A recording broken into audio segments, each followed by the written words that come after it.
వాక్కాయలతో పచ్చడి చేద్దాం.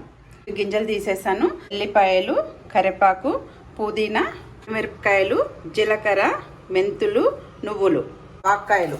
నేను 1 స్పూన్ ఉప్పు వేస్తున్నా. నువ్వులు ఇవన్నీ మనం ఒకసారి కడాయిలో వేసి వేంపుకుందాము. ఇక ధనియాలు కూడా వేసుకుందాం. కొంచెం దూరగా వేంపుకుందాము. లింకాయలు వేగిపోయినాయి వేసి పౌడర్ చేసుకుందాము. 10 మినిట్స్ అయింది కదా. ఇప్పుడు నేను కొంచెం పుదీనా వేస్తాను. ఇక 2 ముక్కలు అయిపోతున్నాయి. వేడి మీద వేసేస్తే అది మెత్తబడిపోతుంది. ఎల్లిపాయలు అన్నీ వేసేసి మనం మిక్సీ చేసుకుందాం. ఇప్పుడు దీన్ని సరిపడినంత ఉప్పు, కారం అన్నీ వేసేసుకొని మిక్సీ చేసుకుందాం. మనం చక్కగా మిక్సీ చేసుకున్నాం. ఇప్పుడు ఇది పేస్ట్ లాగా అయిపోయింది.